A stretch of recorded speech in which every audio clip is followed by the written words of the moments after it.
That was very frustrating. I mean, Yes. I don't even want to, that was so frustrating. We are starting late because of Wi-Fi issues, right? In the digital world in which we live and the new aggravations of late modern life. And the why and looking at my little fan, I might lose Wi-Fi at any moment, right? Because it seems to, and I'm also not in where I normally am, so I don't feel quite as comfortable. It's just all, It's really annoying. it's really annoying. And just another example that the tech folks lie, right? Uh-huh. That life has not gotten easier, just complicated in newer ways, just as all these modern technologies going back as far as domesticating fire, right? And a lot of good, and there are also consequences Right, having right. domesticated fire. It's new. So anyway, good evening, Jokoistas, YouTube, Facebook. Thanks for waiting.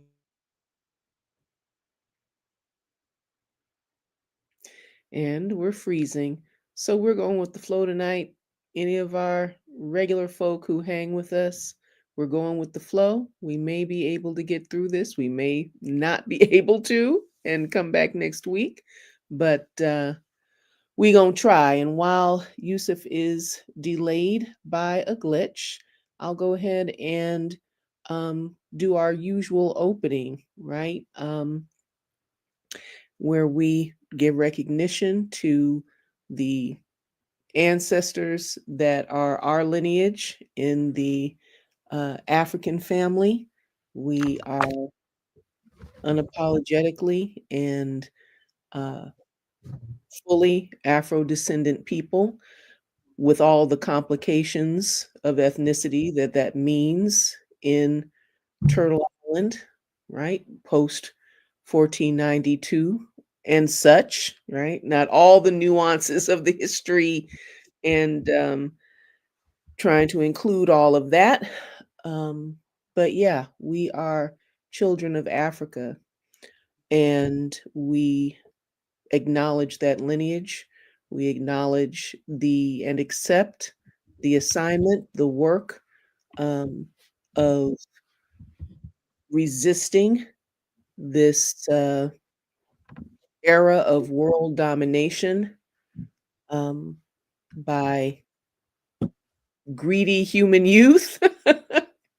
You may perhaps, well, I'm not going to try to characterize that, but we do know that white supremacy and world domination and capitalist extraction and all of those things are a blight on humanity, have led to no good, only the apparent, the appearances, the smoke and mirror appearances of progress represented by the uh what the wealth and the display of wealth, the spectacle of new technologies hoarded by a few in a few corners of the world, but millennia old human wisdom says that if the society is not at peace, then you don't have success. You don't have a successful society, and that is not the characteristic of the society that we live in. Certainly not. Um, and so, yeah, we accept the assignment and we recognize where we do this work, and that where we do this work is on what some of the First Nations people of this land call Turtle Island. Um, we know that it is at their hospitality, who still preserve their cultures and their integrity in face of the onslaught of colonial European. In the face of that onslaught, maintain their integrity, their sovereignty, and their vision toward reclaiming their autonomy, um, and moving in a powerful way on the earth.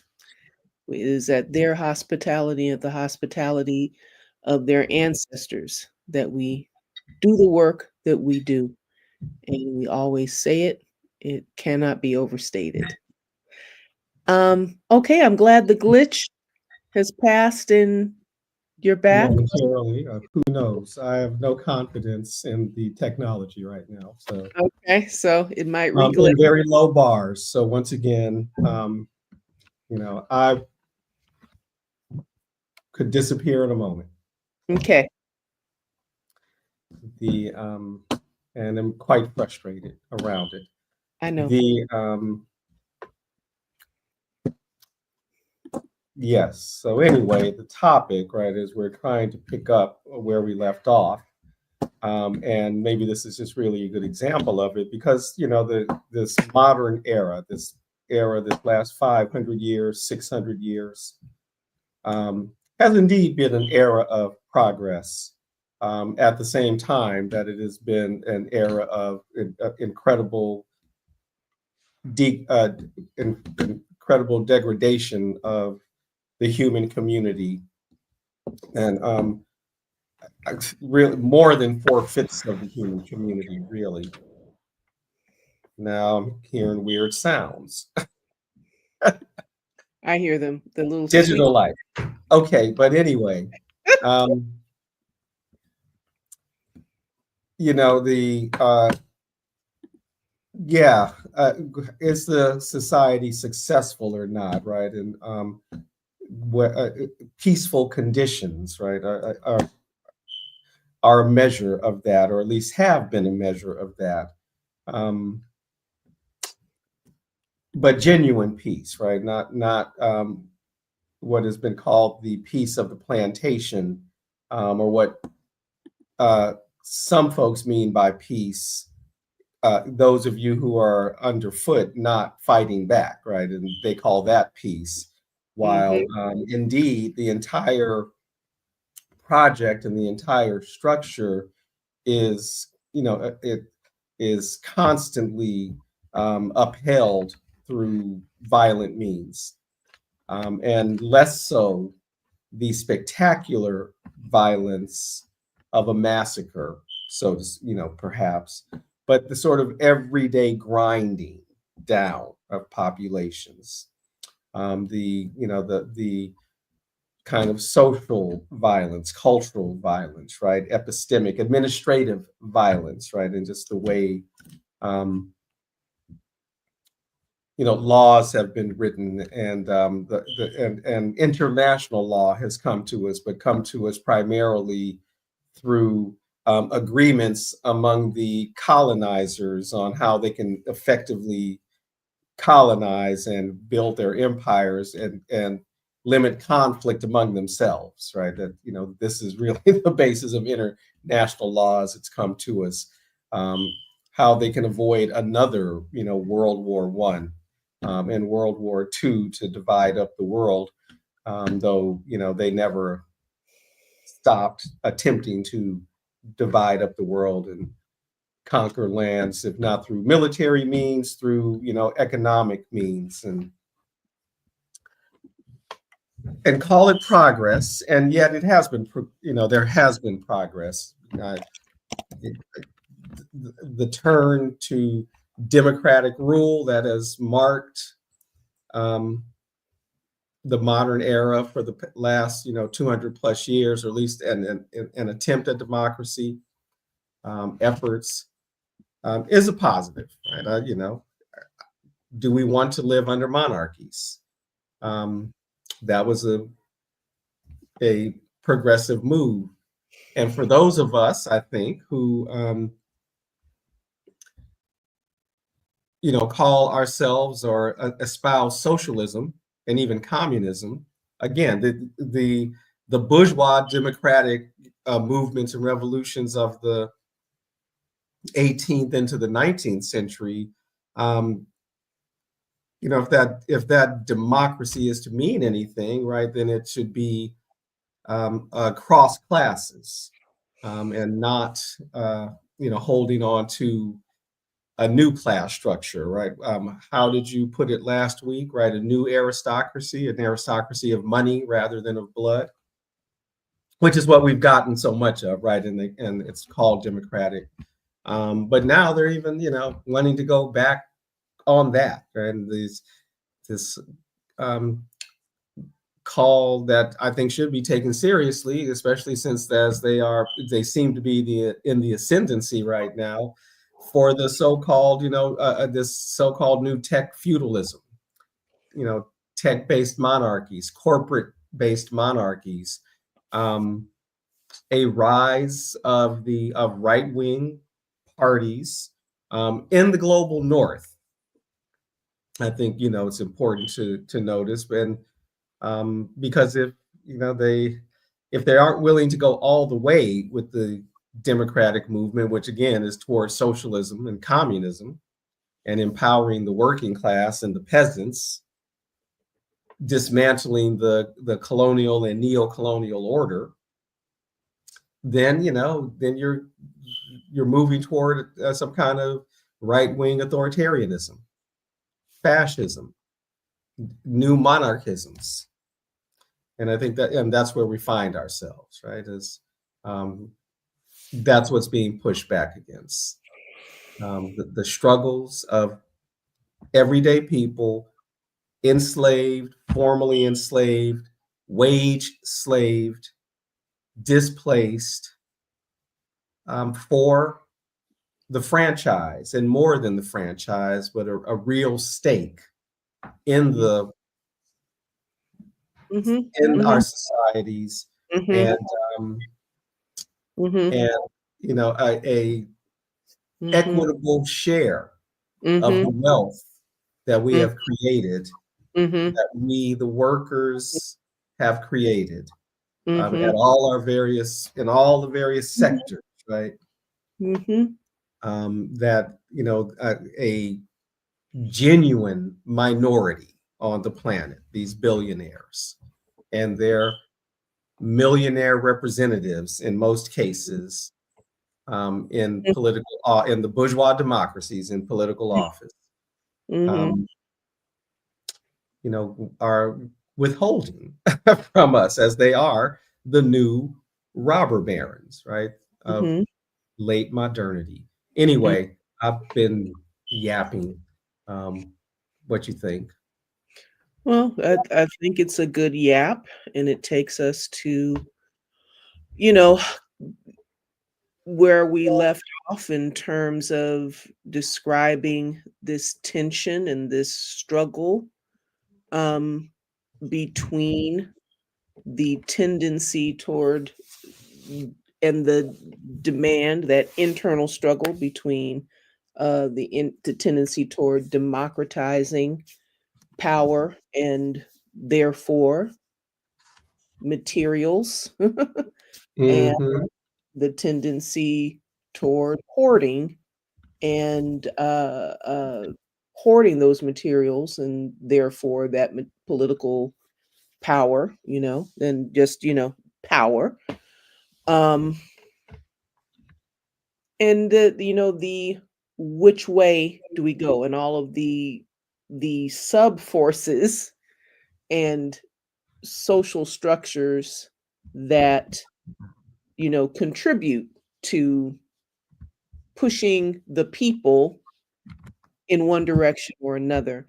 And one of the things that we said that we were interested in, a conversation that we were interested in moving into, is this issue of um, the dumbing down of the mass populations, right? Because we're also talking about these, and I'm using the term only at my understanding of it. So, I guess a very general definition. It's not an academically informed uh, use of the term cosmopolitan, but by cosmopolitan, I mean these large, uh,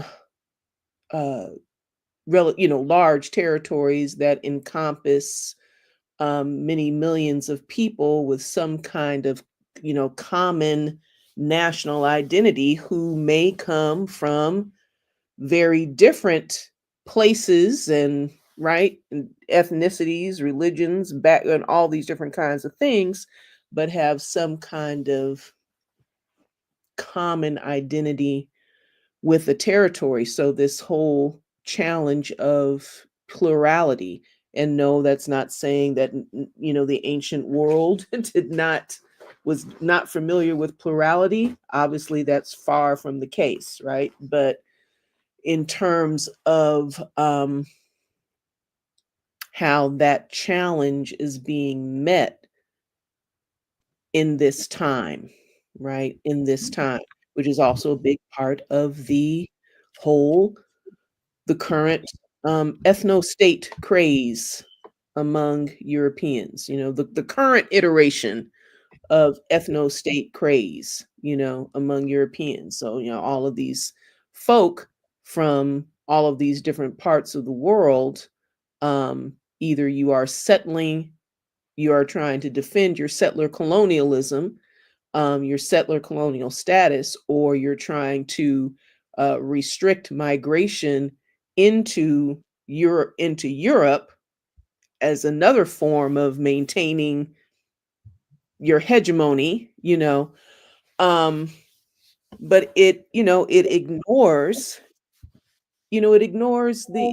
social realities. It ignores, um, it does not have a goal, um, usually, or this is at least one of the things in question, is there to be a goal of creating a stable, equitable society, and those things being equivalencies, right? Understood that material equity tends to create a level of stability, social stability, and human thriving, and all the things that humans are, do so wonderfully, which is what produce culture, innovate, produce, So, um, the question of which way shall we choose, which way to go, and a big, and I'm going to stop here. A big question of the problem of what paths can be seen as we're trying to make that choice, right? Because what you don't know, if you don't know a path is there, you can't take it. And all of this reconditioning of populations, as we started talking about last week, the anti-science, anti um, anti-expert, um, anti-intellectual culture does not isn't what is the word, complementary to an empowered culture. It's that works for that autocratic culture, that hoarding of power, and wealth, and manipulation, widespread manipulation of masses of people. So, how do this challenge of how to get folk exposed and informed about the possibilities? How do we challenge this belief in scarcity? There's only so much, and only a few people can get it. And the people who can get it are godlike creatures who deserve adulation and admiration and all of these things. And even though I'm poor folk, I'm not in that place. I have the morality and the good sense to aspire to that, rather than something that says, hey, everything that is needed has been produced by centuries of labor, at least, and if it's properly distributed, you could be all right. You can be in that, you can be in that place of thriving, um, rest, peace of mind. There's no, you know what I'm saying? Because there's also this belief in struggle and strife and You're hardship. talking about the United States, right? I Talking mean, about the United States. Yeah. and maybe that thought is in other places, and but that has been mantras of the United States. I mean, you covered a lot of stuff, starting with the cosmopolitan and moving on to notions of ethno state, and I mean, there was a lot, a lot there, and you went to a lot of places. The So let me just try to back up, So the notion of the cosmopolitan, even, right, and even if it's multi-ethnic, right, and even the I think that begins with Alexander of Macedon and the Hellenistic period, right, and to create the cosmopolis, right, and everyone is a citizen of of this world empire, basically. The cosmopolitan always, to me anyway, seems to be an effect of empire, right, an empire, an imperial incursion, and without, how should I say, in the Hellenic period of the Mediterranean, Western Asia, Northern Africa, the idea is that everybody would more or less become Greek, right?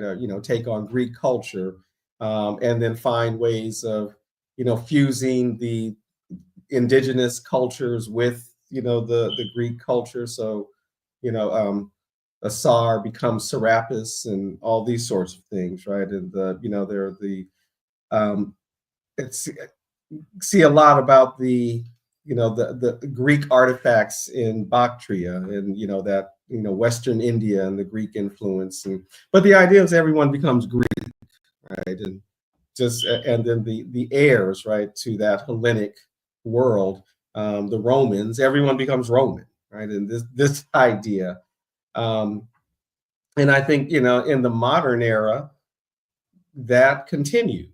Everyone, if you're in the French Empire, you're French, right? Whether you're in Cambodia, Vietnam, what is today Mali, what is today Niger or Senegal, whether you're in Guyana in South America, right? You're French, and have to learn the French language. So even that notion of what makes us, or what constitutes the cosmopolitan in the modern world, is still a function of empire, and for all of its, I guess, sort of theoretical openness to uh, cultural plurality, it's really trying to make Englishmen, Frenchmen, Spaniards, whatever, right, of us all, or in this case, in this American empire, Americans, whatever that's supposed to mean, and as if the rest of the Americas aren't Americas, right? So these people in the United States are uniquely American, and yet that's always been uneasy, right? I think historically, though, even in those empires, right, there was Rome is not Roman enough, right? And that this is looked back and given as one of the reasons for the fall of Rome, right? Not imperial overreach, not the widening gap between the rich and the poor in the late Roman Republic as it's getting ready to turn into the empire, but this the importation of Oriental ideas and Oriental people, and the Roman court becoming Orientalist, and again this notion of the foreign and the exotic coming in as some kind of corrupting force, with apparently without the self-awareness of, if you don't want these people in your country, get out of their country, right? Or simply put, right, and get all the way out of their country, right? You know, write contracts that don't tilt everything toward the empire or the former imperial state. Don't don't offer these loans that are odious and require the local people to underdevelop. What do you think's going to happen, right? Of course people are going to come into your countries, and you are going to have to continue to live with the anxiety that seems to produce in a lot of these you know Northern European self-described white people, self-described custodian and inheritors and custodians the of the Western tradition and Western civilization. Um,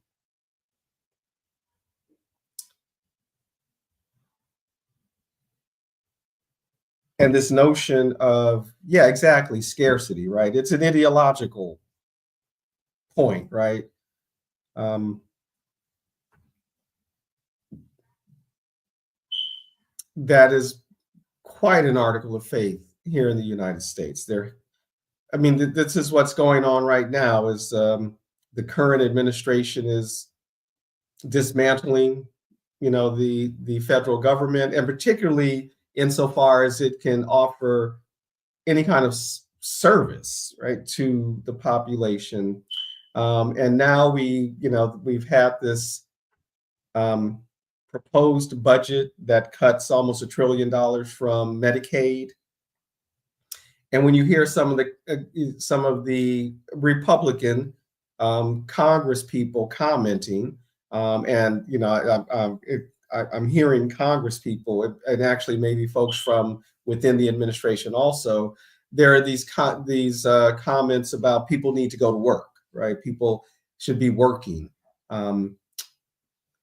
That there shouldn't be these public services, right? Everything should be privatized, and no more laying around on the couch waiting for your check or whatever, which is completely, which is fantasy, right? It is the myth put forward, repeated. It's the same thing people have been saying for 50 years, right? Never mind the fact of how hard people actually work and how little they are paid, that makes the need for aid possible, that even the majority of folks on Medicaid work. But that's not the image, right? People, the image is, or at least the lie that's put forward, people are lazy. People who need aid are lazy. They just don't want to work. We're not giving any more handouts. And if you can even call that pittance that they give a handout. And the move toward austerity, right? I mean, we have often talked about, and other folks I know have talked about, that imperfect as they are, at least some of these other states in the world, and particularly those in the global north, and although not only the global north, subsidize their citizens, right? Create that social safety net, right? The social welfare state and services that have made life livable. One of the reasons, when people want to go to Scandinavian countries from wherever they are, because there is that there. Um, However imperfect, however compromised by colonialism and neocolonialism and these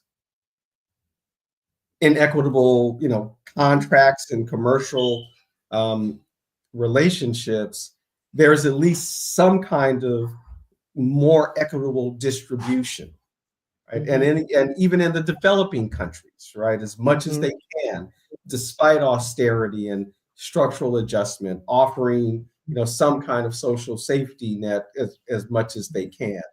Mhm. Many countries in Africa during the pandemic that were giving monthly stipends to people, monthly stipends, not one stimulus check or maybe two over a couple of months, but monthly during that time, so that Mhm. people could stay home and still afford, Mhm. and found a way to do that, right? So Mhm. we know there's plenty of money, Yeah. and they just don't want to do the one thing that would pay for it all: tax these billionaires and tax them at a rate that can pay for everything. It's, because if you are a 500 billionaire, It's terrible. you ain't gonna It's miss just 100 billion. You ain't gonna it's miss just 250 billion, right? it's You just terrible. It's like literally these people would still be They'd billionaires. still be billionaires. They'd still, if nothing else changed in the system, and they just paid Yes. taxes at the The level they only should.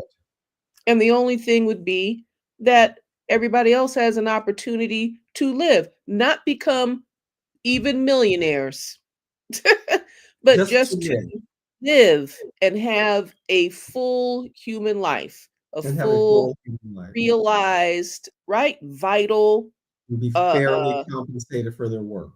yes, fairly compensating work, enjoying and producing culture, participating in all of the elements of of society, Able to be in community with others. able to be in You aren't community with working others. all the time. You don't have to work Yes, 3 jobs. yes, all of that till you're, All of that. work yourself out of health, and this is a badge of honor. Absolutely a Right. badge of honor. That's right. Oh, And Lord. again, I want to emphasize that is the United States, right? Because we know in these other Yes, places where people actually yeah. get paid vacations, right? Yes. Well, six on weeks, holiday. Well, it's holiday. Yeah, right? holiday. And whatever they may want to say, Right, because this is part of the right. message of the right wing globally, that no, we can't afford this, and we should, but you Oh my can, god. and it's, as Yeah, you say, the yeah. lie of scarcity, It's terrible. very, It's amplified in the United States, but certainly global, right? In its reach, and yes, this, please. yeah, yeah, yeah. And So, then to not let, I mean, I got the cocoa, you want the cocoa, but I can't set the price. That's not even right, how capitalism is supposed to work, right? Except right, this is how capitalism is supposed to work, right. because it's colonial capitalism. Colonial, right. It's colonial. It's a colonial relationship. You were Absolutely. about to say something before I said that. No, no, I wasn't really at anything because it just really, I was just shaking my head and the things, all of the kinds of sophistications that are applied to understanding all of these dynamics and and it just breaks down to you're just terrible. It's They're just just awful. terrible.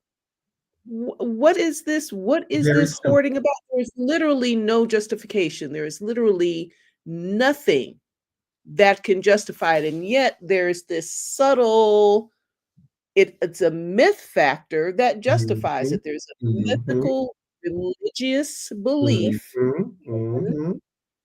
this kind of competitive, and extractive relationship, that it is intimately connected, and Mhm. not only connected with, but causal to something called social progress, which basically usually translates into technological change and Right. advancement, which is not all, because not all tech, like we were just talking about when we came on, it's like, oh, the frustrations. Everybody knows cell phones are frustrating and that this and all these different kinds, everybody knows that's just a whole other layer of anxiety, the level of Mhm. anxiety Mhm. in modern life. And people say, oh, this is ridiculous. Oh, it's convenient. Now you can drive here, you can do this, you can do that.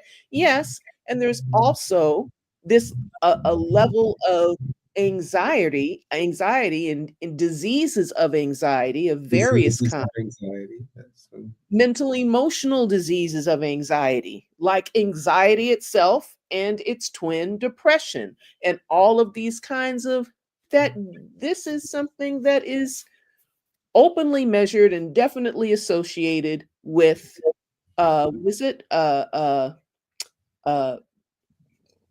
the contemporary how we want to call it, contemporary living standard, or Mhm. being in um north global north social, in these global Mhm. north societies, yeah, where, hey, guess what, people aren't actually so well, and there's there's Exactly. in many, many ways, Particularly in a society like this one that particularly in a does society not like is doing everything it can to mitigate against people being able to live with dignity, yes, without anxiety, without yes, it's awful, concern about you if I know, lose my job, what's going to happen to me.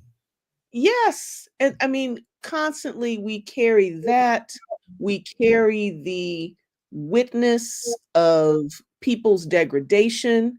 You are constantly walking around seeing people living literally from hand to mouth, if they have that much reach, if they have that much reach. Literally, I'm always like taken. Not when I see people who are not only merely, when I say merely houseless, but literally dressed in rags, literally clothed in rags, literally tattered and torn. Not just, Mhm. a little street dirty, a little, this, that, and the other, but literally tattered and torn. And just the affront Yeah. to human dignity and what it takes, the soul murder, the soul suicide that it takes daily to walk by, to keep going to what? Your job. You're going to work or coming back from it, or going, you're trying to get some pressurized task done, and you know what I mean, and walking over the bodies of your brethren. That is anti-human. And there's, I don't know if they have a description of it in the DSM, or if they have I think a it's called study they suppress. psychopathy or sociopathy, right? It's Sociopathy, I think, is usually a personal well, diagnosis, I but what think he is why can't a society be sociopathic? exactly Why can't the sociopath, culture be so? sociopathogenic, right? Yes, Sociopathogenic, exactly. Exactly. I mean, this is sociopathogenic. what it produces, and this society in particular in the United States, right? This is what it produces. Um, Just saying. whatever what social gains were made were made through struggle, violent struggle, because the powers that be Concedes are going nothing. to maintain that level of degradation rather than give up any little bit of their money and power, and are willing to pay some of the little people just enough to work for them to keep the other folks down, right? I mean, again, this is the very much the at the beginning of the Pinkerton corporation, right? And the Pinkerton guards Right. being used to break strikes, right, in the 19th Yeah. century. Yes. And again, this is, we talk about all the various forms of historical narrative that's being suppressed in this country. Mhm. Labor history is one of them, and the fact that Absolutely. that there were shooting battles Mhm. because labor was coming under attack, and workers were self-aware enough, class conscious enough to shoot back. And although it always ends up you're shooting back at your class peers because they're high, they're also on the job, Yeah, right? And yeah, and again, yeah, paid a little bit more. yeah. It was some quite an insight for me as a very young man of maybe 19, um, going to a talk about the repression, the level of repression in El Salvador at the time during the Civil War, and one speaker asked us to think about who the Mm, soldiers are, right? Because mm, they come from the same villages, right, right, that are being repressed, right? They are the right, same, indigenous folks. They're the same mestizo right. folks. Yes. And what conditions moved them to accept this job? And part of it is it's a stable job, right? That you're Yes, guaranteed to be able to feed your family, even if it yes, means you're going to have to repress, your your class peers, right? Your village yes. peers. And then what are the consequences of that, right? That's I think one of the most significant passages in Frederick Douglass's first biography, right? The what is it? Uh, the narrative of Frederick Douglass, an American slave, right? I think Mhm, that's the first one. But anyway, he talks about this one particular um, overseer who was, as Douglass put it, was mhm, not suited to this work. It was clear that he wasn't suited to the work. He drank himself to death to deal with it. Right? mhm. Yeah, I was like, that's what it does to people. You called it soul murder, and that's what people have to do Yeah, yeah, to yeah. justify, and really all of us in some way, right, have to live with Self-medicate. how we comply, right? Yeah, And we all yeah, have to comply in some kind of way because it's the water we swim in. yeah. Absolutely. Even the compliance, and this is something, this is not anything I've read, nothing I can source or anything like that. This is absolutely freestyle talk. But a belief that our human memory of what I'll call the ethics of the small band, and I'm just calling it that. I'm just talking and idealizing some level of society, whether it's the band or the village or what have you, where there is a prevailing sense of social connection and responsibility, is a prevailing sense. And I know that there had to be some kind of, there's a notion that, for instance, enslaved Africans here carried that moray because of the conditions of slavery, but I think that, uh, much of that must have been a cultural translation for, for the peoples that were enslaved, Yes, I'm just gonna say that, um, and that there is some kind of memory or expectation that we carry. And I think it's also just, people are humans are social animals of care. We don't expect to That walk. memory is probably why people get depressed, even That's if what they I'm can't that's what I'm name it. saying. That's Yeah. that's exactly what I'm getting to. That we're not built for this. We're not built for this kind of ignoring of human suffering. We're not built for this practice of non-empathy. We are essentially empathetic. You know what I'm saying? Yes, I And do. as social beings, and we remember that. Humans are herd animals. I mean, to, be Herd, blunt yes, about it, right? yes, We live in community, yes, we do. and Yes, we that had to be effectively beaten out of people, or certainly, talked out of people. I mean, yeah. this again, this assertion of this ridiculous assertion, right? And she knew it was ridiculous, but they'll say anything. Hmm. Of what's her name, Margaret Thatcher, right? There is no such thing as society. Then what are you prime minister of? Talking about, yeah, what are you Why? talking about? What the hell does that mean? And It what means that we want to be able to let capitalists pretend that they don't have any social any responsibility, responsibility? There is no social. including to the Then go that on. wider community, right? Outside the human community, as our indigenous families say, are all our relations, right? Are all our relations. I was just, what was I listening to? Whatever it was I was listening to, because I listened to so much. I'm lost in my listening.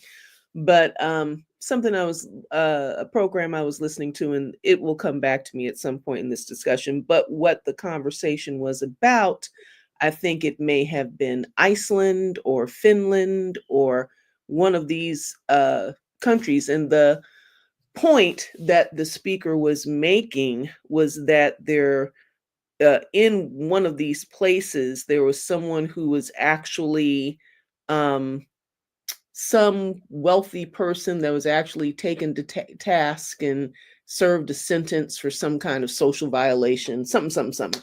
And part of the explanation, he's like, you never see this happen. Why is this happening here? It's like, well, it's literally a community of under 1 million people. Everybody knows each other. There's a joke about, the difficulty in not marrying your cousin because it's such a small community. Everybody knows each other. And the notion that this kind of rapacious activity, everybody considers themselves some kind of relative. And this kind of rapaciousness, you wouldn't do this kind of thing. This is, you've done this to your relative. And so it's like abhorrent. And so the person has social accountability, has a cost to pay. So again, these belief structures that we are not connected. And how dark is that? How is that? How nihilistic is that? Then It's what are you living necessary. for? It's What are necessary you living thinking. for? Yes, it's Money. necessary, I mean, but it's that's what makes it. What are you living for? To yeah, enrich well, the yeah, billionaires, to and enrich yourself, but billionaires need you atomized, right? clearly that, but just the end logic, right? Because what power do you want? You want power over people, places, things. It's all a vanity project. You know what I'm saying? And Mhm. vanity is about, look at me. One cannot look at themselves. It's all about the need to subordinate. The need, is still it's a What I would call it perverse feel Catholic, it's a right? perverse it's a perverse social expression, but it's Mhm. still a social expression. It's still an expression of the essential social psychology of the human being. So all of this, you know, what is it? Rational self-interest bullshit. It's bullshit. Well, again, Quite. it's bullshit, right? But it's necessary Yeah. bullshit if this is the kind of society you're going to run. One that is, one that um, privileges the individual and insists that we are only individuals, and our only duty is to ourselves, not even necessarily to your family, right? And as Right. far and keep the family as sort of small and atomized as possible too, right? So yeah, it is everything you've already said, right? But that's what makes it necessary. It's completely dysfunctional for Yeah, humans. yeah, It's and yeah. and that's why we live in a dysfunctional society, and And has been. Yes, right. And The greater majority of human beings, as this Western modernity yeah, has marched around the world, and where it has gone, yeah, it has left degradation, people living with pathologies, yeah, and yet, the communal spirit survives and even thrives. And certainly outside of the global north, and even within it, even if it is not amplified, right? And indeed, they yeah, have to keep amplifying the individualism because that's the unnatural thing, right? That's the inorganic. So it has to yeah, continue to be amplified. And this is the country, right? yes, The newness of this country almost it allows it to do that. It's their difference from their European cousins, right? Where there's still that sense of, certain kinds of communal ties and social responsibility. mm, And, even though the left is having a hard time in Europe, there still are such things as left-wing parties that, win seats in elections and actually can, um, you know, uh, uh, uh, exert some pressure on the politics of their countries. I mean, how quickly, for all the evil, and I don't want to give them a break on any of it they've done in the world. I'll give the French this much: they get in the streets and protest this is what when, everybody says, like, about hey, they will get down. they will get down, and for the right reasons too. You are not taking our unemployment insurance away, right? You Right, are not going that. to reduce, our um, our health, Right, access to health care, et cetera, right? We will shut right. this mug down, right? And Yeah, they do. right. And but not them alone, right? These other places in the world Yeah, are also quite quick to get in the streets. The way yeah, people got in the streets in Bolivia when they did that coup against Evo Morales, and then got back into power, right? It's mhm, just that right now the world hegemon, the United States, is the worst of them all. It's just the worst, the cruelest, and are currently being governed by the cruelest. For those who, the cruelty is almost, a spiritual experience. yeah, right? And I recall reading that, one of it's funny how in the dictionary the definitions of fascism have changed over time, right? In some Mm, ways cleaned it up a little bit. So you don't mm, always find definitions that, talk mhm, about the ultranationalism, militarism, and okay, corporatism, right? The corporatism part interesting, might be taken out. But I right, also remember reading, early on, trying to understand what fascism is. Um, this secondary um, definition or explanation of one of the features for the yes, fascist, violence was yes, often seen as a sort of a purifying spiritual yes, act, right? yes, And this country it's always had fascistic elements. Um, yes, I think Dr. Gabriel Rockhill is quite effectively explained how, and I think you saw this, I believe, right? How the Ku Klux mhm, Klan was already yeah, fascist before the word fascism was ever, yeah, the modern term fascism was ever invented.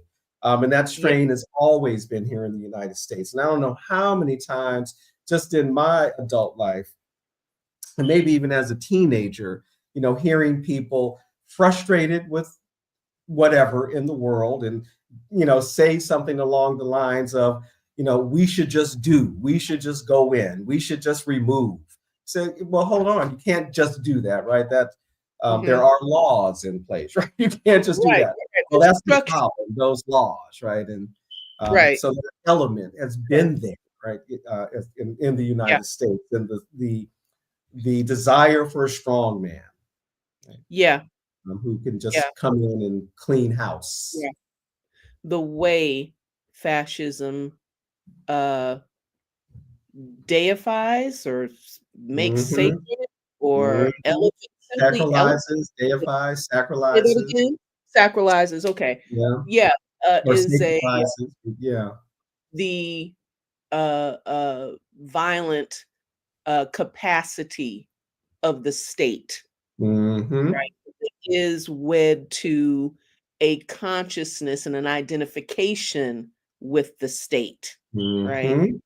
And, it's very interesting because I am at that stage of trying to understand fascism, and so I've heard this, read that, this, right? And so this that I was listening to recently, you know, some great person online, um, talking about Mussolini articulating uh, this notion that that the people channel the force of the state, that the Hmm. people, right, the way this whole notion of how to harness the mass consciousness, how to Hmm. harness it, right, and wield it at the level of the state, and wield it as a, as one in control of the Hmm. state Hmm. apparatus, right? The identification of the mass consciousness with the state and the Hmm. things that make facilitate that identification, one of the most powerful being ethnicity, right? And hence the notions of the glorious past of the tribe, and what it means in Italy's Rome, and the glories of, and this, and hence the Roman salute, and all these things. And then what it means for Germany is the next Reich, Well, the right, these exactly. kind of things. And to to whatever extent in America it means the sacredness of the white man, Mhm. Well, uh, Trump has named it, right? The new golden age, to take us go back ahead. to what has been called the Gilded Age. Yeah. But should properly, well, I have not heard the phrase in a while, but it's been coming back into my consciousness lately. But gone to conferences that talks about the Fourth Reich in the United States, right? Uh-huh.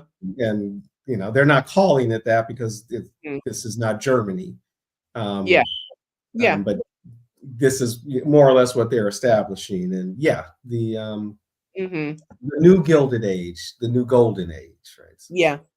And the way it looks, and it always has this same kind of ethos of the master slave relationship, of the superior group and the subjected others, Right. of So the this is world, what we mean, other nations. Yeah. why it's a war on modernity, because it is in the modern era that the slaves have fought back, so to speak, right, and uh, gained some measure of access to power. Mhm. The Mhm. Mhm. and they are attempting to put the slaves back in their place, quite Mhm. at all these various levels. Again, that this notion of going back to some sort of traditional society, some these traditional notions, and again, and even there, a mythical traditional notion of gender, and there are only two genders, despite your own Western histories, right, Mhm. of gender Absolutely. fluidity, the and putting all the various colonized non-white peoples in their place, um, Yes. as they define that place. And the the elevation of Christianity, yep, because yep, this is what it means to be American, right? And yeah, all these, the white Christian American who should be rich. And if you aren't, it's it's your fault. or these other peoples have stolen it from you. It could be the Or these other Jews now, the international could cabal. be, although interestingly, Zionism has compromised lots of Jews, right? Because to be anti-Zionist, the Nazis are Zionists. That means, Yeah, fascists are yeah. Zionists. Heard some And really and I interesting. mean, how many right-wing Jews, Zionist Jews, came to the defense of Elon Musk? Oh, that was the Nazi salute, or even Exactly, if it was, he's just trolling the libs, right? It's exactly. simply Whatever, put, right? So, whatever. because that's the position, So, right? yeah, yeah. We don't learn through suffering. We choose to be in this day and age. Um, we choose to be pro-social beings. You know what I mean? Suffering does not, it's not some kind of ethical purifier kind of a thing. You know what I'm saying? People can emerge in oppressed communities and compromised and uh, uh, downtrodden and degraded communities as predatory, with a highly predatory unethic, highly Mhm. predatory beliefs and principles and all of these kinds of things. So, we this whole notion of a better world is possible, this whole notion of um really wanting to see a human society where everyone's dignity is honored, where people are fine and happy and doing their thing, and you know what I'm saying, and actually wanting to see that thing, And you I know? think most people actually do want to see that, but Most are under the influence of the yeah. nonstop rhetoric, right? The ongoing discourse in this country, in particular, again, of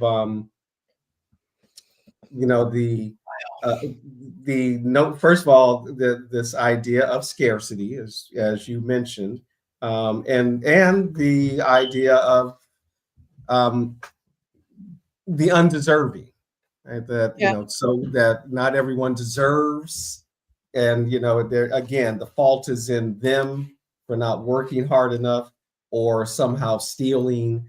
But yeah, the German German American yeah, um, philosopher Herbert Marcuse. uh-huh, He's already making the point in the 1960s, mhm, maybe even the late 1950s. I can't remember the exact publication date, but he makes the point in his book, "The One-Dimensional Man." Modern economy, modern technology had already created enough wealth in the world m'kay, to take care of all fundamental needs of all human beings in the world and live in a way that everybody can live with dignity.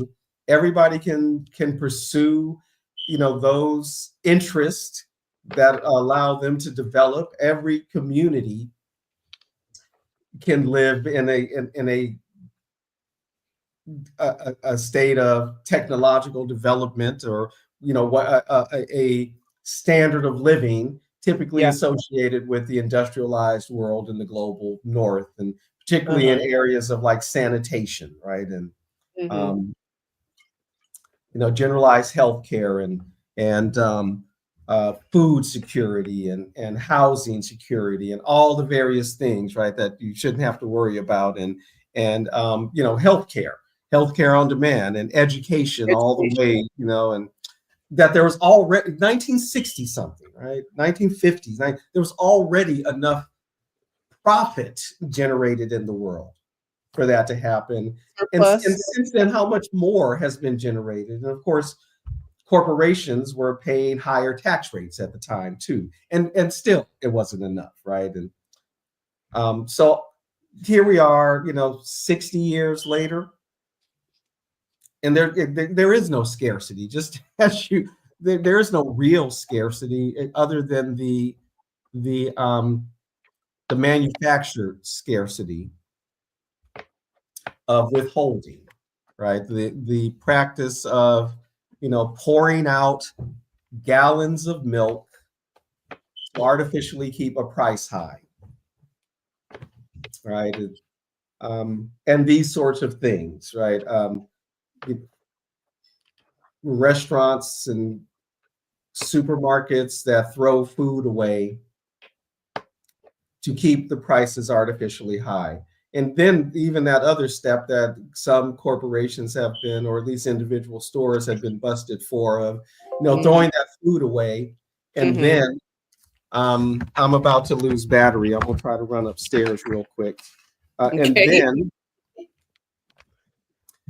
covering in bleach so people can't just come get the food out of the, I mean, this kind of wickedness, and where it's just extra food that's going to go to waste. You just can't let poor people eat it. Because if you let poor people eat it, well, people might start asking questions about, and for no other reason than that. So, people have to go ahead and stand up on their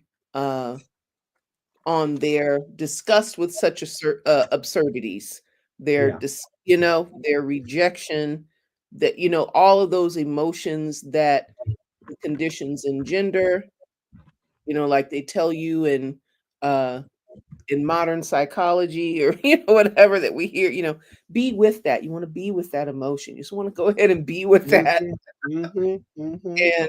be present with it, and be present with that. Own it. Own it. That's the word. You want to own that, and go ahead and stand up in that, and just let that be there. And how does that feel? Well, feels like I'm enraged. It feels like I'm outraged. It feels like it's absolutely horrible. And maybe I should do something about it. And maybe I should do something. And maybe I should do something beside going back and forth to work,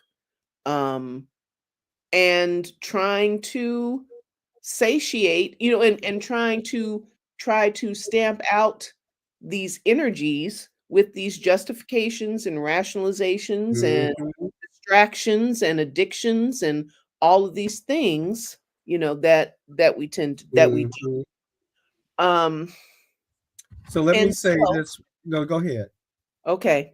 What I wanted to talk about was, this whole theme of turning back modernity, or turning back the, kind of these pillars of modernity, the pillars of the progressive modernity.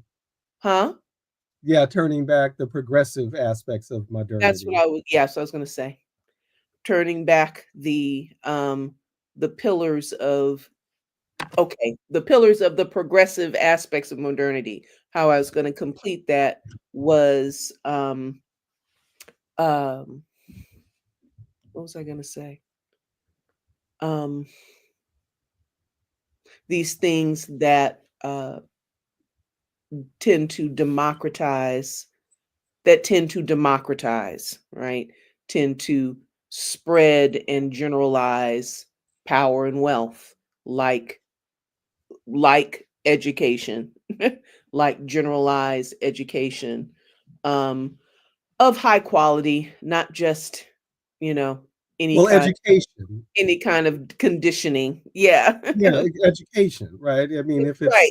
And just if it's go ahead education, you don't even need to qualify it, right? Okay. Yeah. I mean, I know you gotta say high quality, which is what everybody should be getting, right? And not, as you said, a kind of indoctrination or training. Indoctrination, training, and or just, half um uh half baked, poorly presented. And when I say half baked, I'm literally thinking about some of the things that, let me talk about this, differential qualities in textbooks. Differential qualities in textbooks. Sometimes you can see it, contained in the curriculum of a single school. The distinction between the curriculum intended for, or the textbook intended for honors students, and the textbook intended for general ed, whatever this means, whatever these two tracks mean. And that which is intended for the honors tract students, right, it's complicated.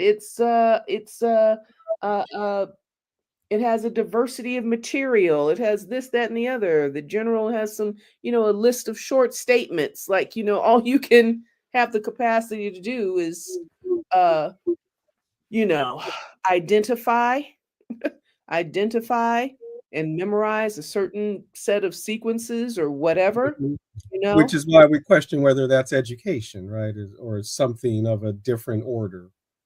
something of a different order, um, so that, right, that is a pillar. The uh cultivation of critical thinking as a social norm, right? Um, the inclusivity, the notion that all humans, all humans and could participate in this, and even more expansively, all beings, all folks in all things in the biosphere need to be taken into consideration in decision making processes as humans decide what to do in their communities, and etc. So, um, and obviously there's, uh, uh, specified uh, progressive measures, or, kind of some of these identifiable progressive uh, trends, and kind of like edifices, right? Cultural edifices that are associated with it. But um, the turning back of which signals this kind of, this implosion, the stagnation, this attempt to stultify and to recontain and to, you know, to close it back up. That's why I keep doing this. you know? Right about 1968 or so, I know during the Nixon administration, Mm-hmm. and coming out of the Hoover Institute, Stanford University, a longtime bastion of conservatism and reaction in the United States. Um,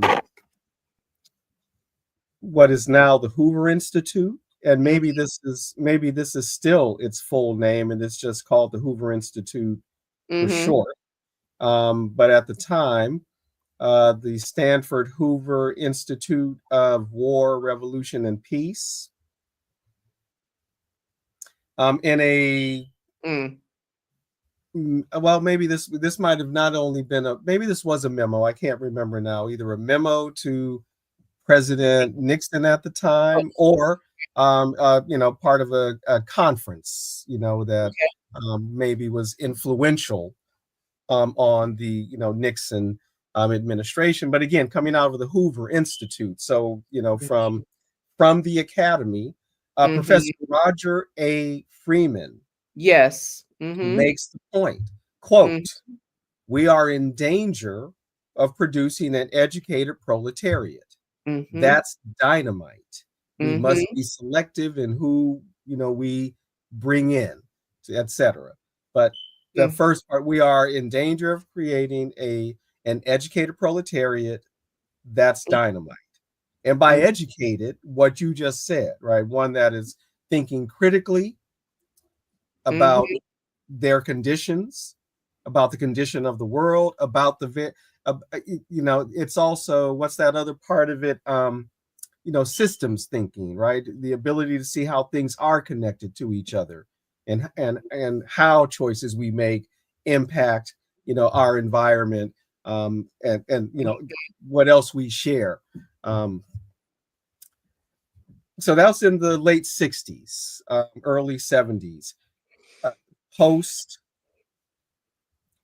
post civil rights movement, or at least post the height of the civil rights movement, in terms of the well, particularly the movement aspect of it, because there sometimes there's a sense that, like, okay, 1965 civil rights movement is over, but people have continually fought for continued to fight for civil rights, right? It's the era of getting things and structures in place so you have a pathway to fight it, right? The very things being dismantled now.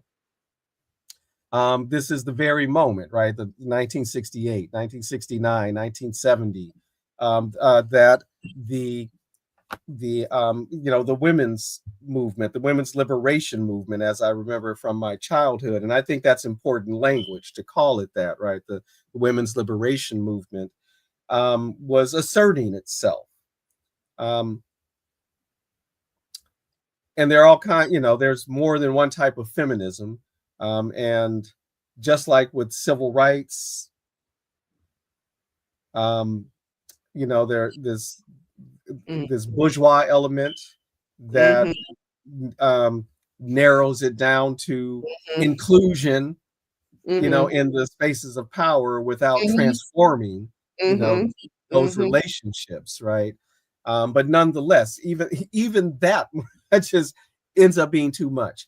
This is the period of the gay liberation movement, right? And so all the stuff they're pushing back, and again, the other movements of the time that are even more suppressed from public memory, the welfare rights movement. And Lord, you cannot have a welfare rights movement in the United States. I mean, come on, right? These lazy people need to get out there and work, crap, right?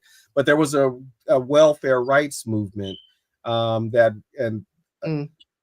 needs to be honored. I mean, it really needs to be honored. The movement for access, right, for people with disabilities. Yes. And even the recognition that people with certain disabilities are perfectly functional, good workers, can earn college degrees, etc. Right?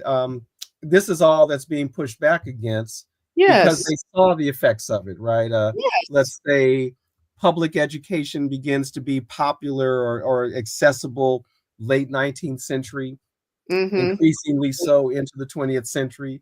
So that by the time we get to the mid 20th century, post World War II, this educated proletariat is in the streets, right?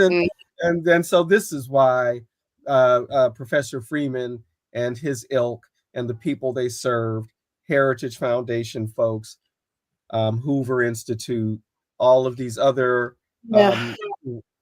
conservative, reactionary, right wing, centrist, even think tanks, policy institutes, have been doing everything they can, right, to in conjunction with the religious right, who also, right, because this is, religion, or so much of the religious traditionalists have opposed all of these aspects of modernity, sometimes including the science part, right? The in coalition with these folks, and critical factor, the deep pocket corporate funding of all these right-wing movements, right-wing institutes, think tanks. Since the beginning, go ahead. Not just that, that this is how have they been so successful? Fascism. Because they can monopolize, they can monopolize the platforms, right? The communication platforms. They own the communication platforms. and have continued to consolidate them. So it's next to impossible, or it has been next to impossible, to consistently get out a humane, left wing, socialist, social minded, community minded, Yeah. coherent message,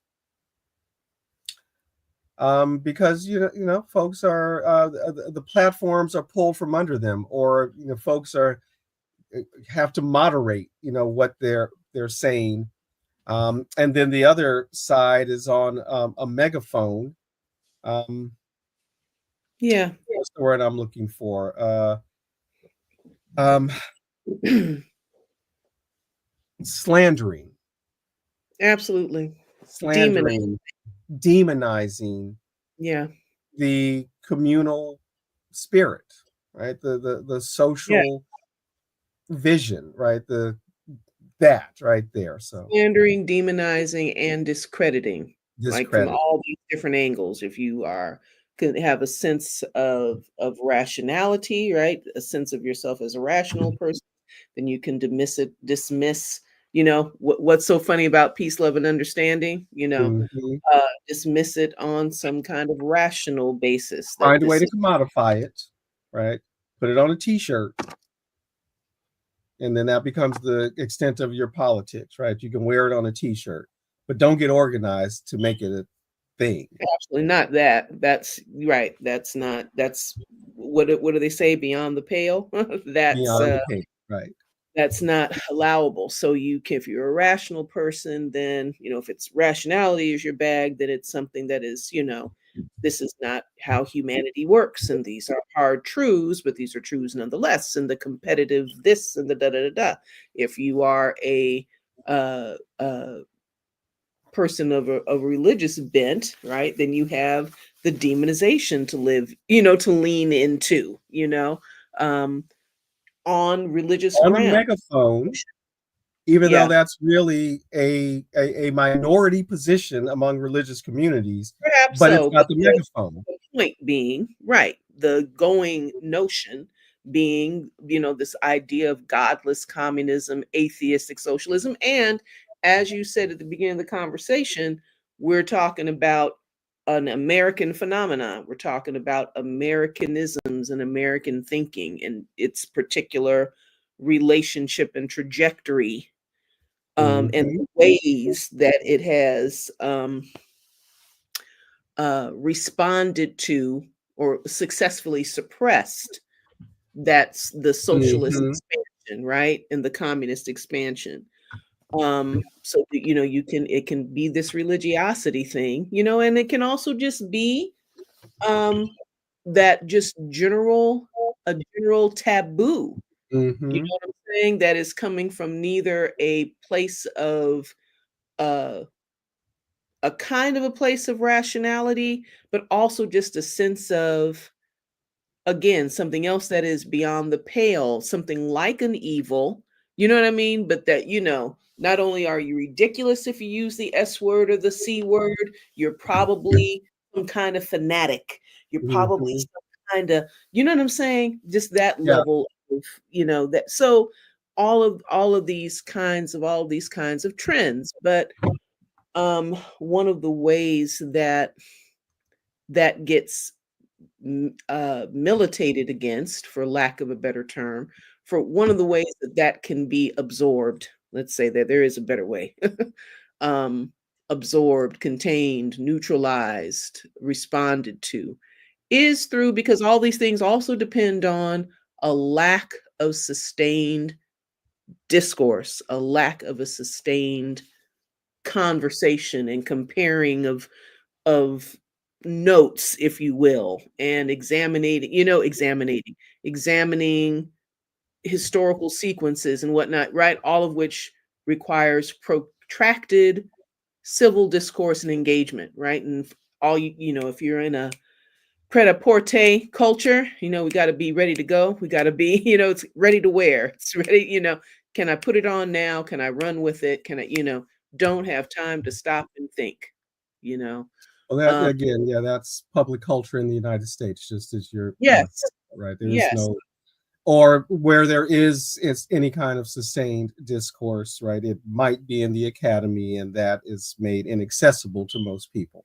yeah, yeah, and, uh, if I understand correctly, still suffers from the same kind of discreditation and, uh, Under the during the same period, though, right? Because the complaints about the so-called left-wing professors and stuff. And I mean, yeah, really, for as long as the right wing has been complaining about, left-wing professors and these liberal or radical colleges, you would think by now the country would be right, radicalized, but it's not, right, right? So, right, and that's because the colleges and universities themselves, after all, it's the Stanford Hoover Institute. There is very little right radical. There might be radical pockets in these colleges and universities, but they are primarily, you know, they are part of the maintenance of the yeah, society, as yeah, it is. And yeah, for as long as, well, business departments still tend to be the biggest departments on American universities anyway, and I yeah, don't know about other places. Um, so mhm, that sustained discourse um, is hard to find. And mhm, again, um, the platforms for it are quite limited.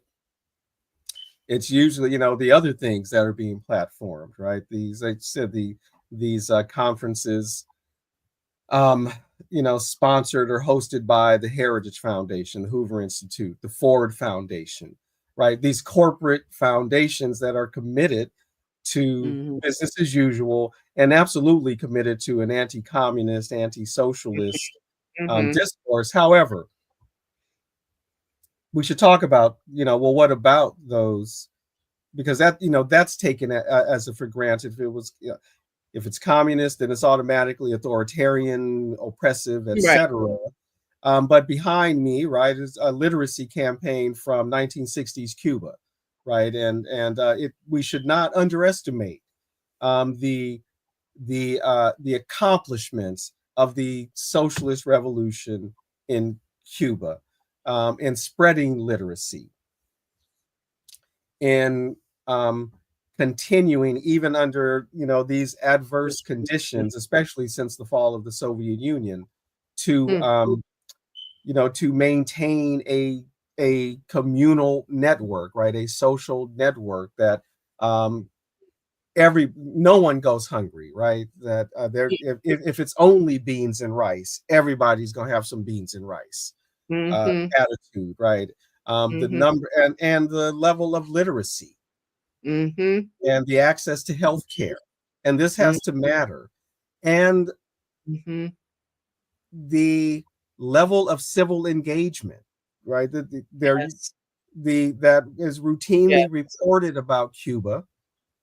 yes, The citizens of Cuba are civically engaged in their society at the levels of the people's committees, etc. And just like any society, and Cuba's got its contradictions. We don't ignore its contradictions or whatever, political errors, whatever. But yeah, there's been an advancement in yeah, in the condition of life, really, and certainly those other, less tangible in a way, markers of human dignity, etc. We should not underestimate, because China is accused of being a fascist state because it's run by one party and essentially, they have gone toward capitalism and all. yeah, mhm, No, and we need to honor how many millions of people lifted out of abject poverty, and the way in which they manage wealth gap by not letting people get too rich. And there are Chinese billionaires, right? But they aren't running the country, right? They are there's a check on them, and that is the Communist Party of China. Um, and how effectively, right? Yeah, you mentioned it, right? Their central planning, and that central planning has been able to build how many universities, how many hospitals, how many hospitals went up right away Mhm, um, mhm. when the pandemic hit, right? Because of that Yes. central planning. And Yeah, again, how many people lifted out of illiteracy, yeah, yeah. having access to modern medication, hunger, not living with hunger, not living with the uncertainties, right? Of of what's going to happen to, am I going to be robbed if I'm out late at night, right? Without it being this the sort of police state that the United States is. Um, when you hear reports from people who visit China and talk, so let's not overlook that. And then, of course, the big boogeyman, because it was, considered the number one rival to the United States. Again, whatever the shortcomings of the Soviet Union, we have to acknowledge the accomplishments of the Soviet Union and Yeah, all yeah, these very things I've said, and yeah. the way in which it industrialized quickly, because it knew the Nazis were coming. They knew the fascists were coming, and that the West wasn't going to help them, so that they industrialized quick enough to what? Defeat the Nazis, not the West. Germany lost more soldiers on the Eastern Front. They Mhm, sent most of their soldiers to the Eastern Front because they're anti-communist, right? mhm. And the West was hoping, get rid of these communists for us. You wouldn't know it going to school in the United States or watching movies in the United States, So the let sacrifice made me by the Soviet Union. yeah, I just wanna insert this, but please continue with this Now I've made description. my point. I did that. I made my, we cannot we should not ignore the accomplishments of social and many other socialist states, right? I just picked three. Um, there is another world possible, and there are examples that should not be um, that should go they shouldn't go unremarked. Mhm. So that part, right? As always in or often, in these discussions when folks are having these discussions and making these assertions and these descriptions and talking about the realities of what has become of the practices of communisms and socialisms and what have you, and always there's this kind of uh one is compelled to say, of course it has its contradictions, of course it has you know what I'm saying, which is a kind of to my ears, to my observation, it's that kind of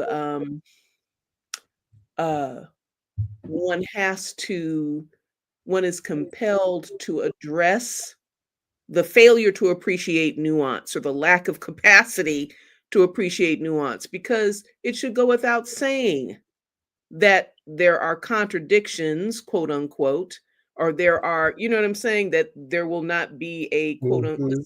society without um something that you can point to that is distasteful, that is or not aligned with its professed ideals. That's the human story. We do not live in alignment with our highest ideals. It's something that's why they are ideal. We are aiming toward them, and then along the way we're it doesn't discredit the ideal.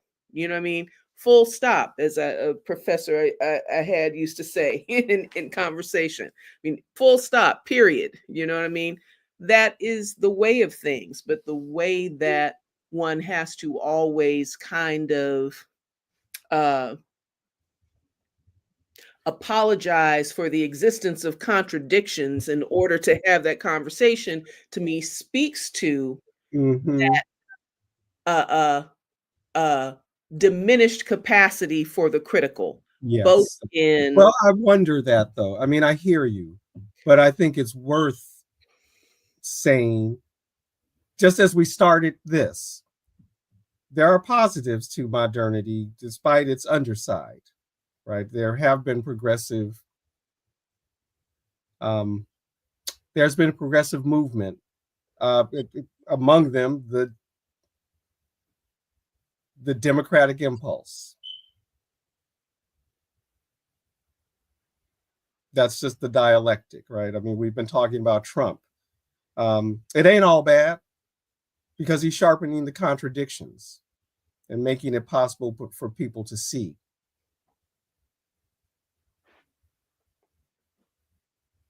So I hear you. Yeah, I hear you.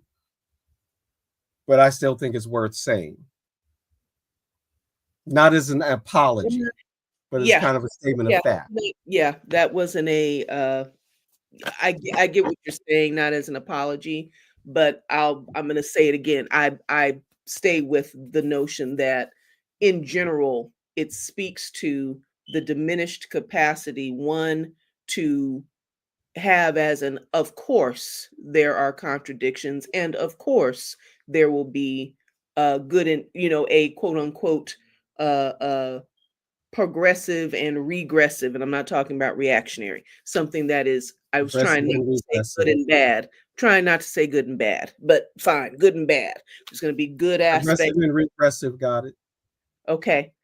Good and bad aspects to whatever situation you're talking about, because that's the nature of things. You know what I'm saying? It is the nature of That's things. the nature of things. And the And that other, reduced capacity to recognize that there's going to be contradiction in anything. that is the nature of things, right? And that keeps us in that And it's dichotomy. because it's but I think, I'm just saying what you're saying. It's because that capacity's been reduced that it needs to be said. Well, that's what I'm saying. Yeah, Yes. no, that's why I just That's I'm what agreeing with you. Yes. So that, rather than just that, being able to have that kind of uh uh that quality of discussion that just presumes, and is a comparison, actually an actual kind of comparison and contrast of qualities and nuances, and an examination of those things. One has to always kind of address um dichotomy, because that is the um kind of a shortfall in thinking capacity in comparison to the uh a capacity to entertain contradictory ideas simultaneously and various, right? A multivalent approach.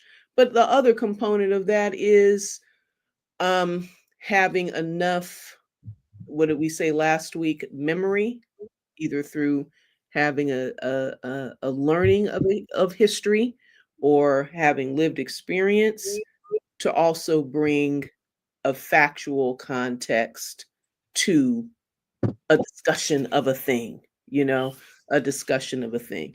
And these are two components, right? Of at least two components of critical thinking that uh could stand to be cultivated, that need to be recultivated, um and it's something, it takes time.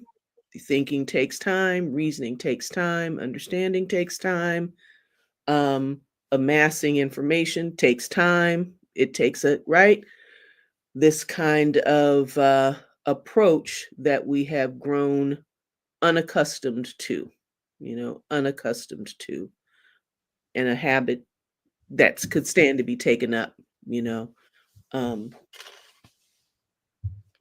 to fulfill our birthright as critical thinking, creatively thinking humans. It's what we do. It is. So And yes, again, it's about 9 o'clock. as you Yeah, said, go ahead. a better world is possible. Yeah. Um, People have been trying to create that world, Yes. and at almost every point where that world is attempting to be, where people are attempting to create that world, they are being, they are facing various kinds of interventions and underminings, Mhm. both through economic means, military means, dirty tricks, and absolutely rhetorical means, Hmm. where it's just taken for granted that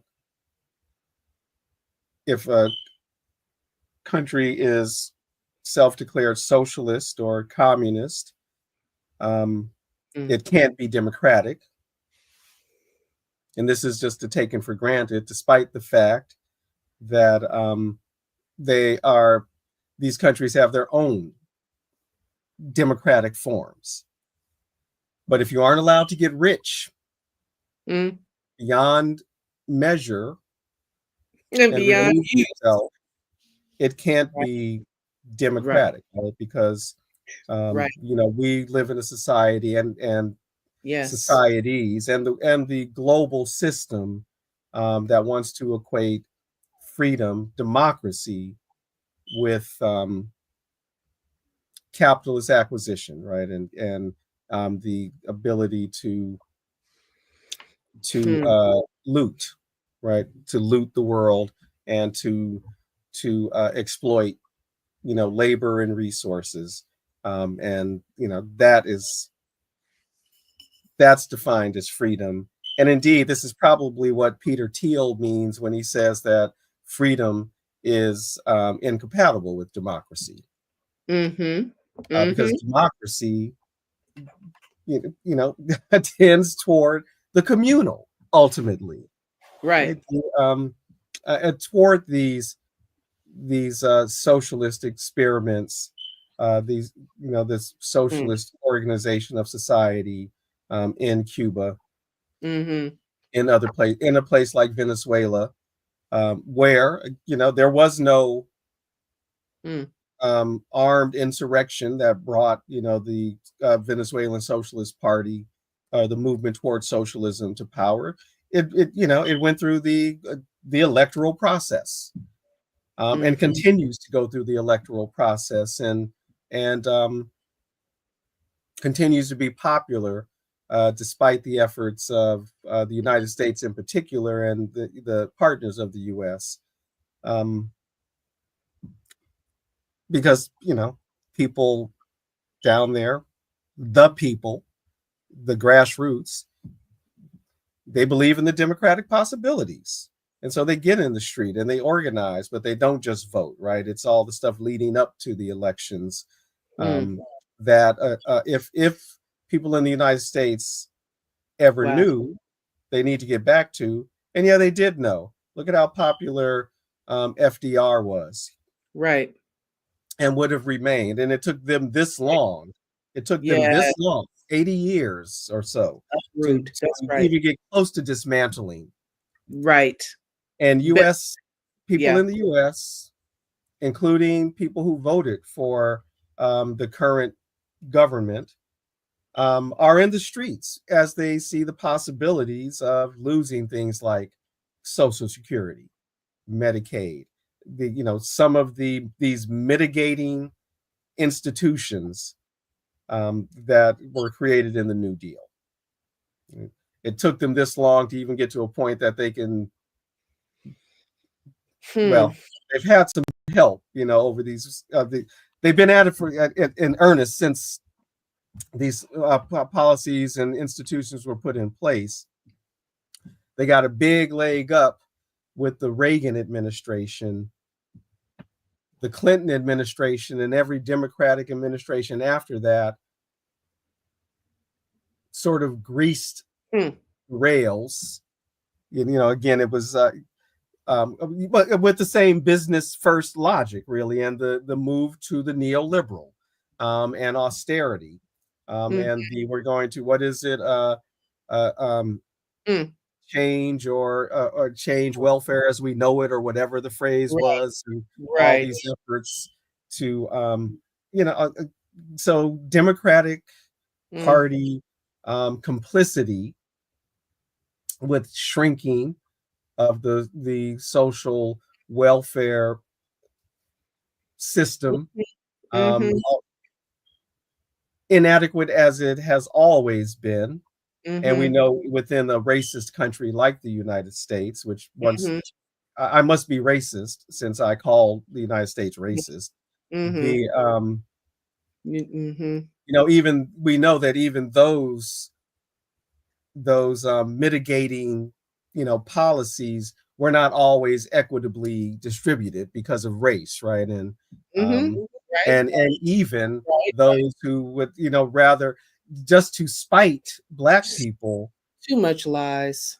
don't Oh, would rather not have universal health care because they don't think we deserve it, too right? much lies. Yes.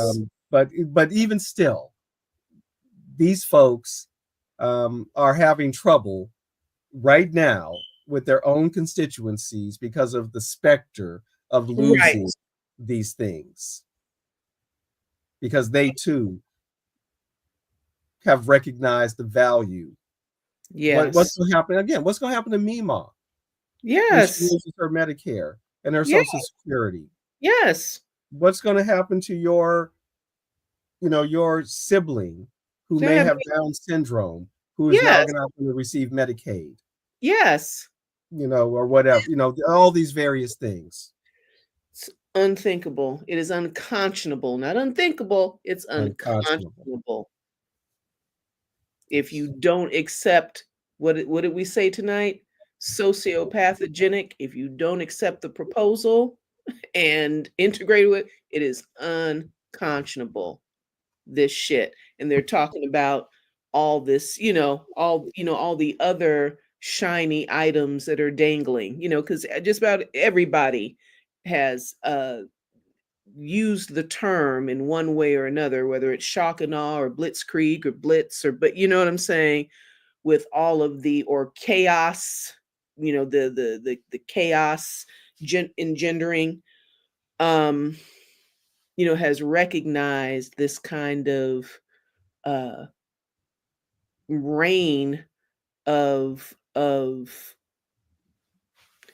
dramatic changes that makes it almost impossible to focus on what's important. What's Wait a minute, what happened? And then what? And what? And how is this going to affect? And what?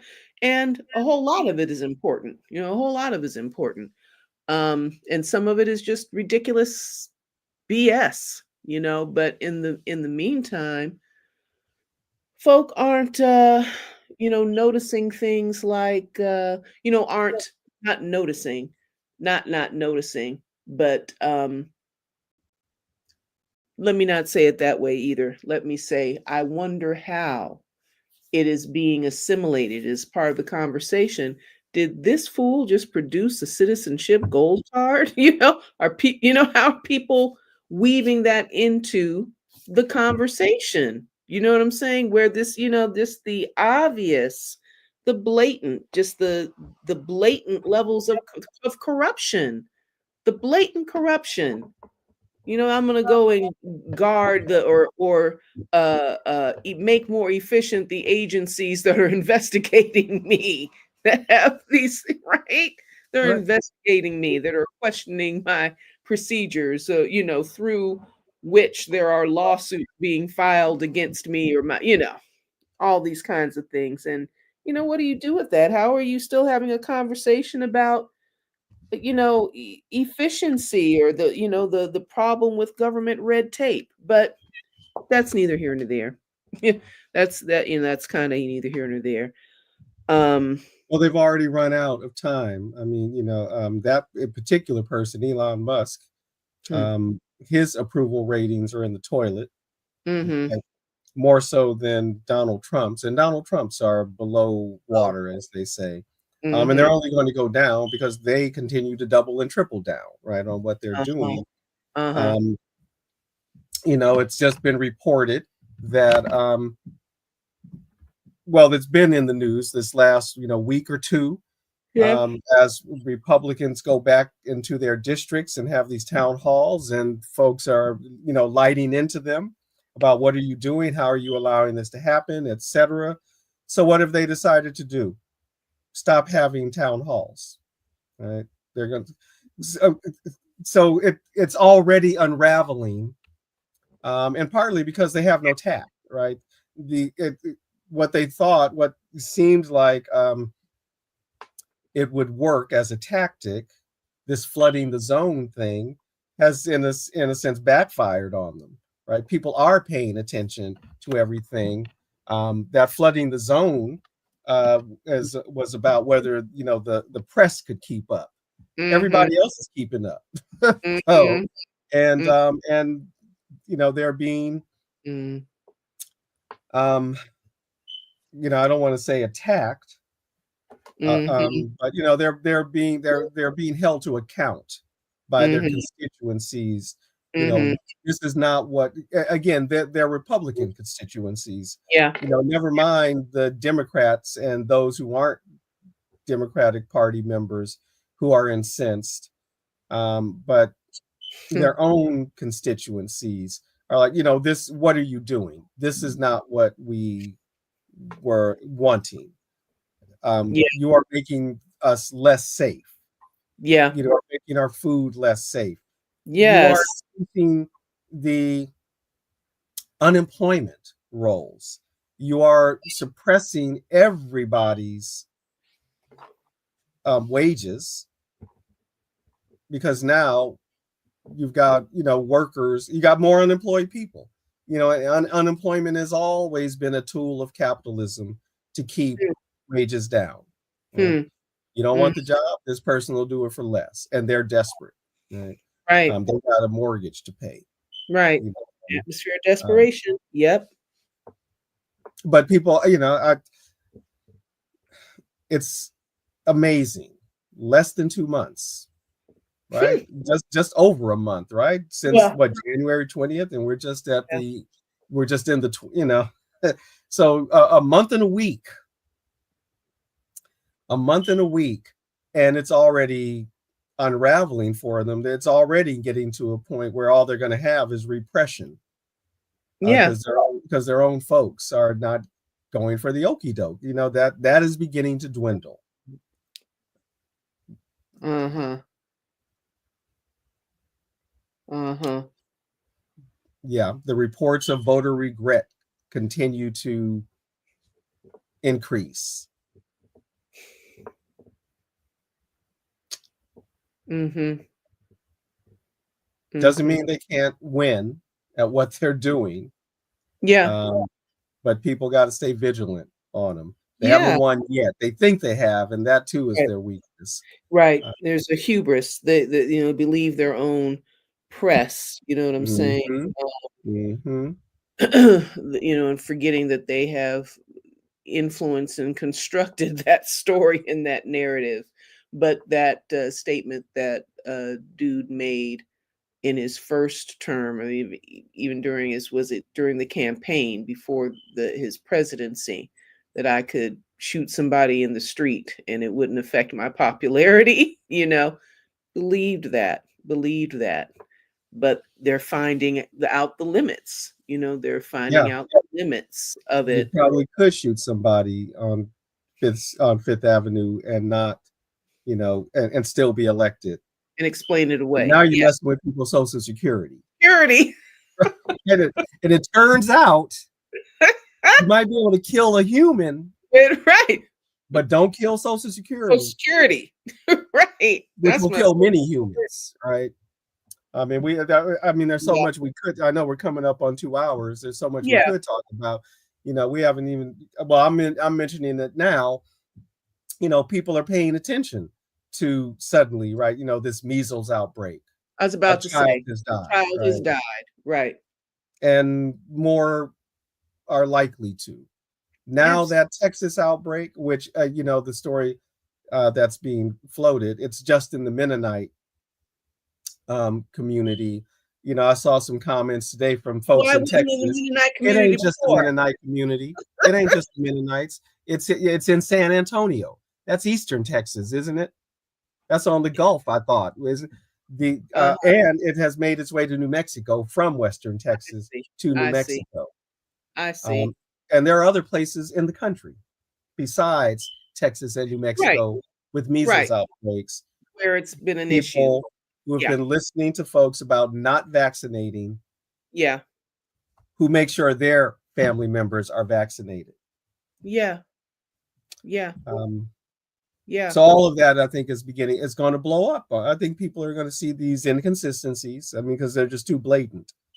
Yeah, we certainly we hope and pray. We certainly hope and pray that It's a little bit of a contradiction. I it's a mean, big bit of a contradiction.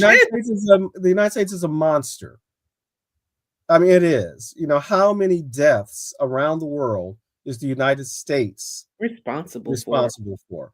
directly and through policy. And through policy, you know, forget the 19th century for a minute, right? If we just forgot all the enslavement, Right. if we just take a minute to forget the conquest of the continent, Hmm. all the let's even Hmm. forget for a minute the invasion of the Philippines and how many people died. Let's just even though now we're getting into let's forget all that. Okay. Just since the end of World War II, Uh-huh. what the United States has been responsible for directly or indirectly. It's an Hmm. absolute monster. So the Hmm. contradiction, I'm like, okay, on the one hand, what these guys are doing, they're going to end up dismantling the monster, right? They are hastening their own demise. But at the same time, it's like, but my gosh, the suffering that they are engendering on the way to creating their own demise, right? So I can't help but be conflicted by it. May the people, yes, may the people save themselves. May the people, you know, not, come to some kind of light and insight and awareness that allows them to sidestep some of that, whatever that means. I don't know exactly what that means, what kind of solidarity economies and mutual aid networks and all of those kinds of things um, would need to be in place to absorb and avoid some of this bullshit. Um, but yeah, may we remain creative and there's no avoiding this level of suffering. Everything is built on suffering, pain, uh, denial, right? um, and so just responding to you, um, identifying, that yeah, they may be dismantling the beast, they may be gutting the beast, but as that happens, you know, um, everything living relative to the beast, yeah, suffers. And it's terrible. What very sad human times. And um, thank goodness for the examples of places that are actually trying to create better society, contradictions and A all, better society, that are actually a green and achieving future, it. Yes. And there isn't, and there's no reason why it can't be achieved. There's and no there's no reason reason why why it can't be achieved. goodwill and the wish for good No cannot reason prevail. There's no reason why why it not. can't be achieved. Human beings are essentially cooperative, I dare assert. And what people have been recognizing was necessary for, again, 60 years. People have recognized what was necessary. And I've often thought, my gosh, if all of the research and brain power and effort have been going into and subsidy, right, have been going into solar and wind over these 70 years, Come where on. would we be now as Oh, opposed to what's gone into nuclear, right? come on. Into nuclear research Right, and the right, nuclear power, which right, again, I know, so I am not, it, too much poison is produced, right? That you then got to right, bury in the ground for a right, 1,000 years or something, right. and the Come on. shit leaks. And oh no, it's concrete. Now they just, they're repairing one now because they realize it's leaking, right? And Right, right. so, It's not good idea. It's not a good idea, It's especially not. when you got the Yeah. sun, the wind, all the various things we know that are Yeah. there. Yeah. By the way, this we're really coming up on it, Yeah. and but just Trump's apparent obsession with um, the wind turbines and how many birds they kill and all this, Oh, as he wants to please. appeal, I guess, to the environmentally, Come on. you know, Or PETA. how many birds, so however many birds are killed by flying into these, windmills, it doesn't get near how many fly into planes, but Flying more than that, how many fly into skyscrapers. skyscrapers? Right. Right. I mean, it's off the charts. How many Right. birds? I mean, I actually think the bird population is okay, but the point Yeah. being, Yeah. this wind turbine thing is barely Yeah. a blip in terms of, human, Yeah. And human, structures that kill birds, right? And and but all of the your people. point, the last point you made, Yeah. was really where I wanted to end. I just, Yeah. the opportunity also in front of us for mutual aid in these Yes. mutual aid networks, Yes. and the people Yes. Mhm. saving ourselves is Yeah. what it's going to come down to, Yeah. um, and those people, those structures in places that are focused on the communal. How are we going to save this planet for all of us? How can we be mutually beneficial, right? What is at least the official um, People's Republic of China Hmm. economic policy, when international business policy? Relationships should be win-win. A win-win policy.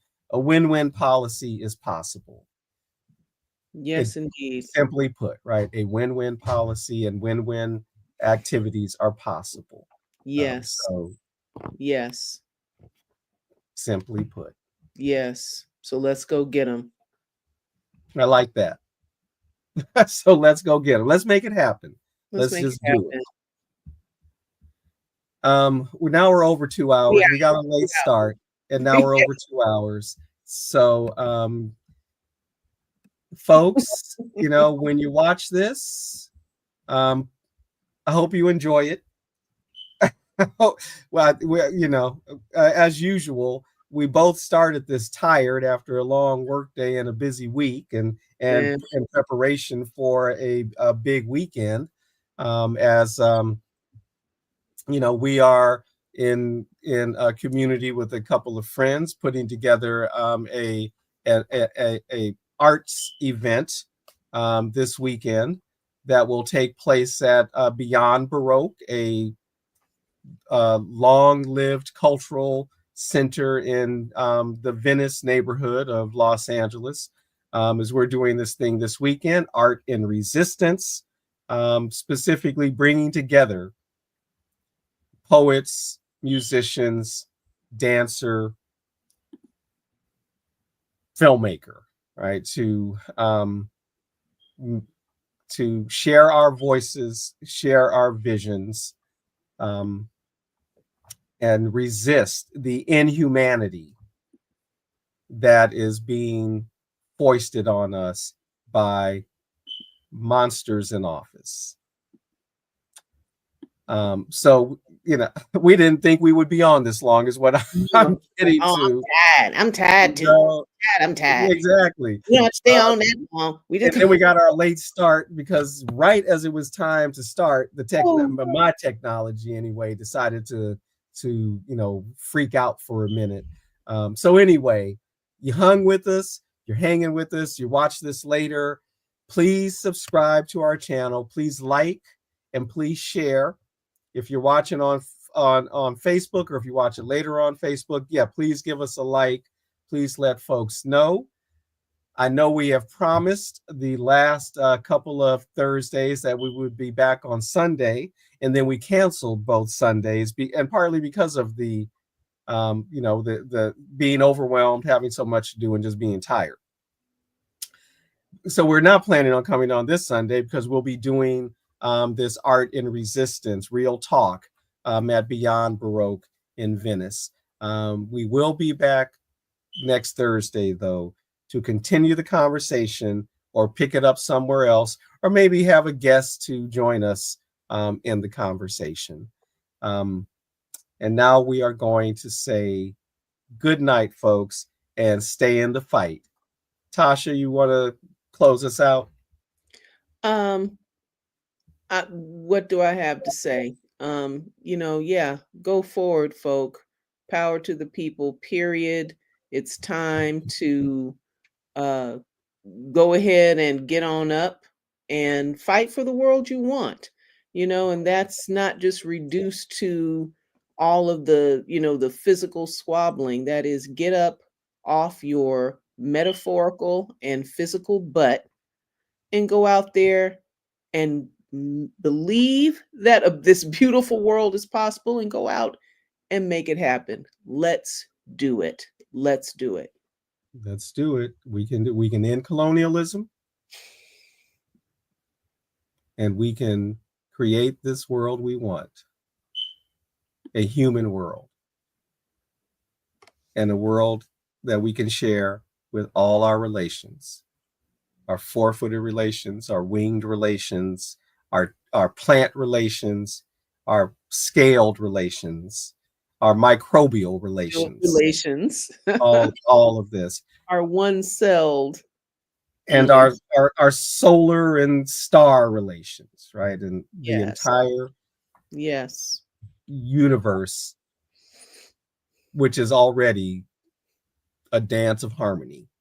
Right? So join the dance. Let's get back in it, maybe I should say. Get back in it. Let's get back on the one, as a friend of mine would say. Let's get back in step. That's final word right there. All right, folks. All right. Peace, love, and understanding.